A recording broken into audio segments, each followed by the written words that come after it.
Hello, everyone. Welcome to another talk. We're going to work on some jazz lines. Let's kind of take a look around and find some kind of interesting things. So I picked out a Howard Roberts solo on this tune, and just let you know also that been playing around with some audio settings. So there may be some maybe some issues. Hopefully not, but we'll see how it all pans out. So we'll start out by playing a little bit.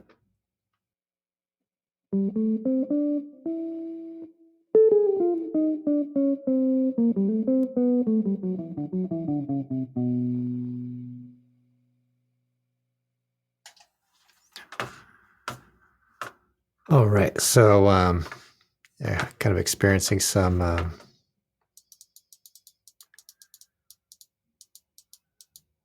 undesirable sound in the guitar there, but we'll try to make do as best we can. So let's find a particular spot here and kind of work through. Maybe we'll go right from the beginning of this tune and kind of look at a couple things as we go.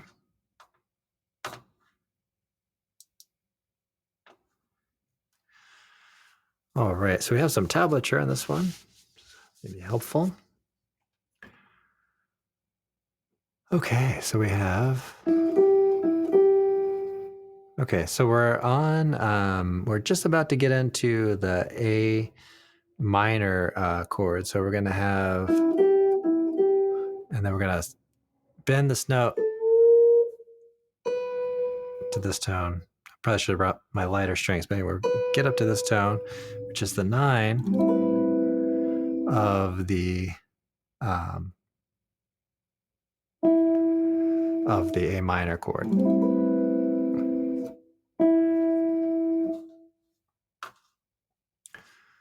All right, so and then we're going to go back to the 5th, and then we're going to go back to the 9 of that chord. So he's bending this up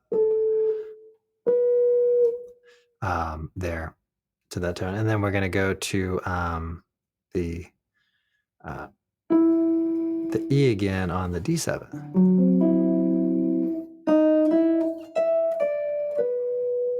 Okay, you hear this tone. It's kind of the 13 of this.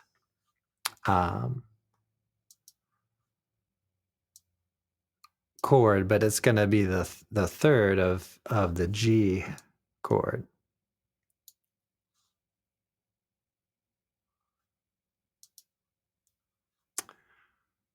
All right, and looks like my audio is coming through on the podcast, I think, anyway. All right, so let me just see if I can turn the monitor down. That might help me out here.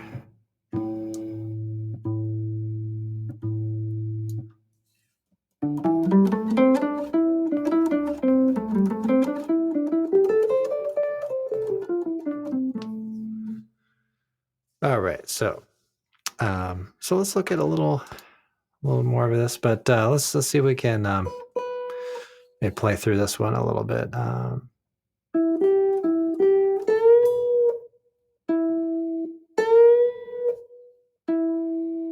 Okay, and then we can play.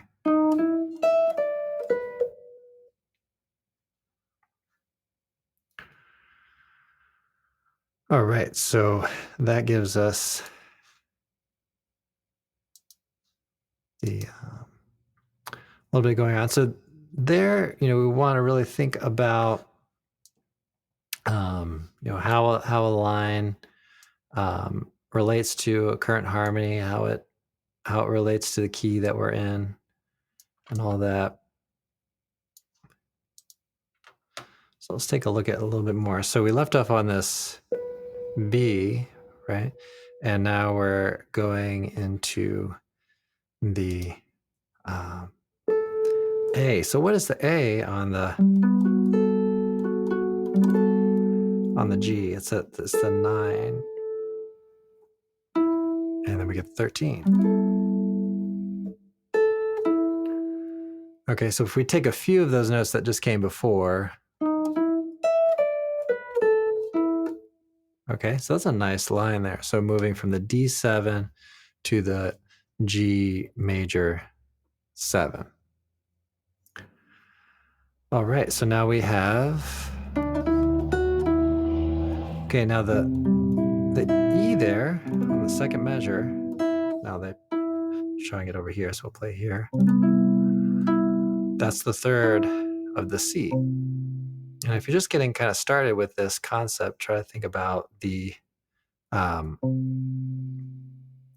second, the root note, and then the note that we're playing in the melody. So that's a good start there.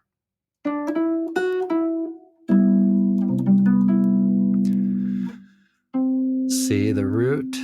Okay. Okay, so this, let's check that out. So we have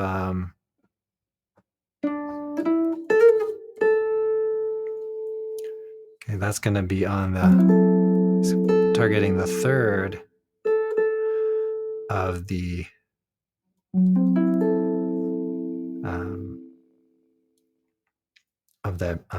F sharp minor 7 flat 5 chord there. Let's see if I can kind of correct this.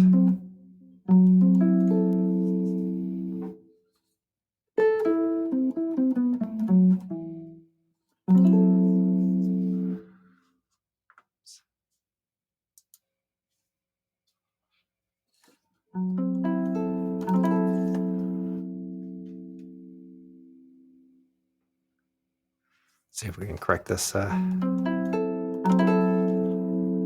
on the spot here.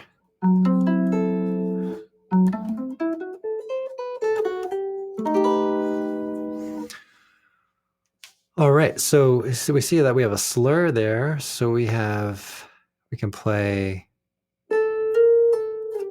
so hammer, pull, slide. So that would be a good way to create the slur from that first note to the last note of the slur. So, and then ending back here on the third of that chord.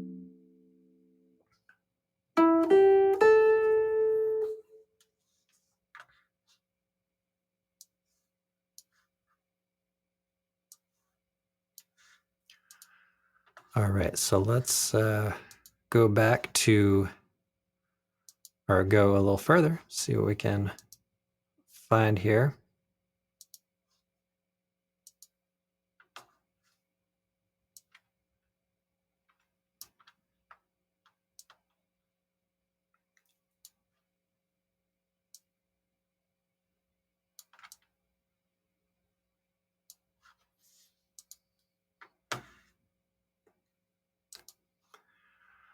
All right, so we ended up on this note.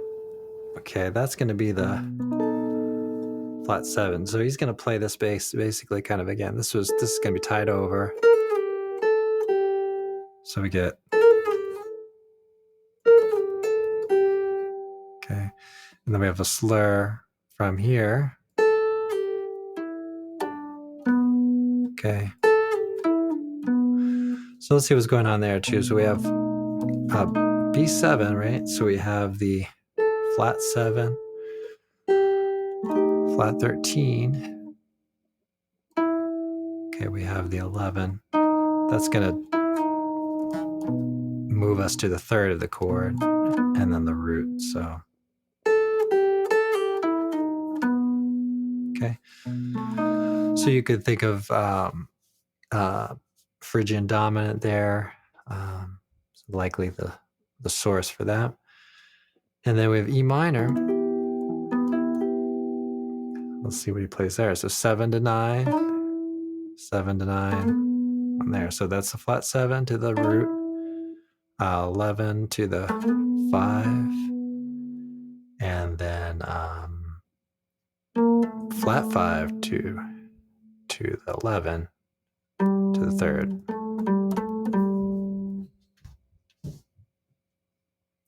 So the MIDI neck might not pick up everything here, but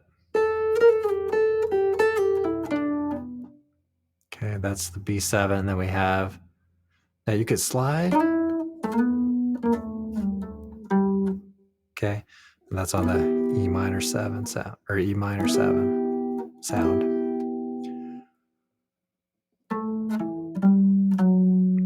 Okay, so that's cool. So we end, the last note of that is the 9 of the chord. Okay, and then we're gonna play up here. So this note is a little bit outside, right? So we have, all right. So really nice, nice sound. Let's take it from the E minor, the second measure there. So.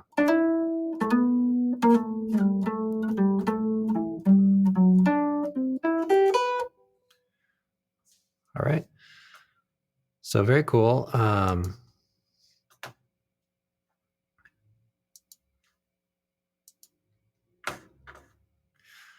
Let's take it a bit further. Just kind of really trying to get through the whole tune here necessarily, or the whole solo, but just something to give us some sample, get a few lines going, a little bit of analysis on it.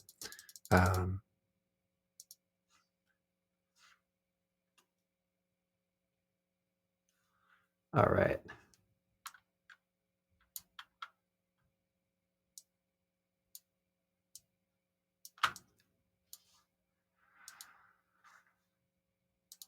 Okay, so do that again here. So got to a little further up here.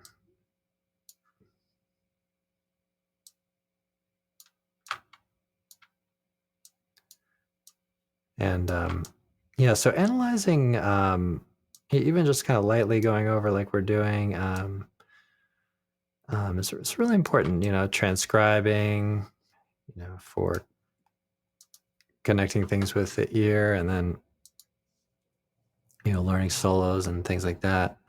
Okay. All right. So we have the A7. Okay. Okay. So A7, we have the root to the 9. So sometimes what you can do is, you know, take a chord, just harmonize it, just listen to it a little bit. Okay. And then we're going to have, okay, it's going from the flat 7 all the way to the 5th of the chord. So, and again, slurs. I'm going to do it without a slur so you can see it on the MIDI neck. Okay. Okay, so we get that on the A7.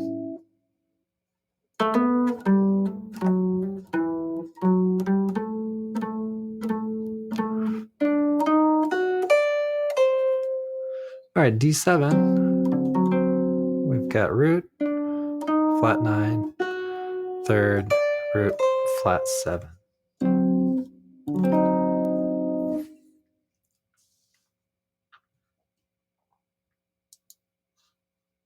All right, so you know, on dominant 7th chords, kind of depending on what the kind of situation is with the particular context of it. But we know this is going to the relative major. So it's a good opportunity to place some alter tones in there. So I see he plays a flat 9.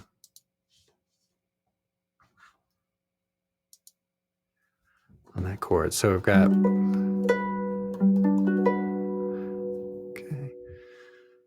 So now we have, well, they've got it at 7th fret first string. So that's the third of that chord. So try to harmonize some of these tones. Okay. And that goes up to the 13 of that chord, or 6. And then looks like he's sliding. I'll play it a couple times so the MIDI neck shows up with it, but okay, so that B flat there is gonna move real nicely into the D minor there.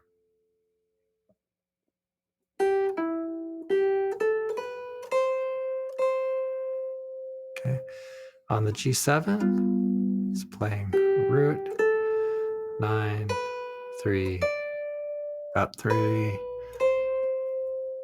and then this tone here, let's see, we're gonna go, it's gonna go kind of back and forth on that. So we get sort of sus sound. You know, the other 9 comes to 9 on the A minor, and then back to the 3rd. So it's kind of interesting because the B is going to be very consonant on the G7. Oops, G7 rather. And then the C will be a little outside. It's going to, then when A minor comes up, B is going to feel a little more like a non-chord tone, of course, and then we get the flat 3rd. So it's interesting to kind of pivot between those two tones. So, you know, that's a technique that you could try to work into your own soloing on this tune.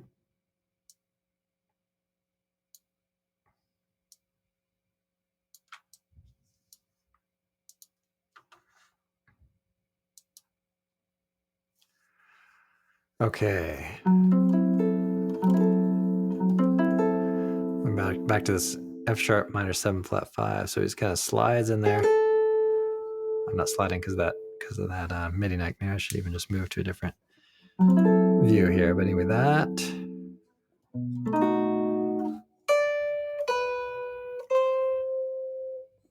All right, so on B7, we're going to have the 7, or the 5th of that on the 7th fret.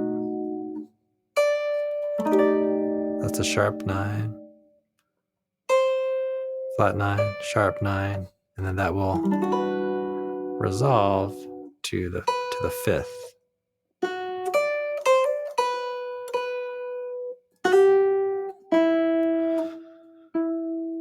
Play that up here. And then we get to the flat 3rd of the C sharp minor 7 chord there.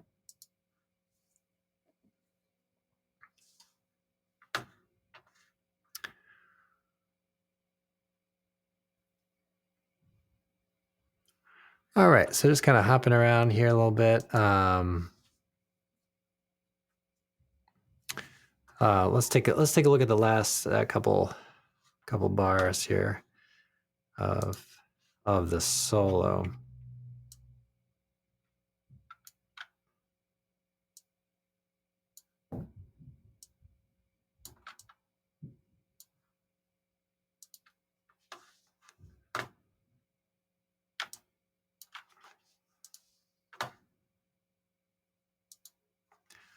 All right, we get 10, 10, because that's like a non-chord tone on the C major.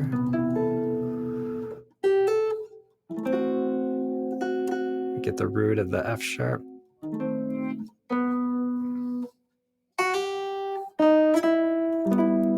Okay, so he's quoting some of the melody there. So that's an important thing to work on there. All right, so I'll play a little bit on it, and let me know if you have any questions if you're rewatching this, and then we'll go from there. I'll have a new video out tomorrow, Practice Ideas and Concepts, about the same time.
All right, everyone. Well, thanks for checking out this this video and this audio.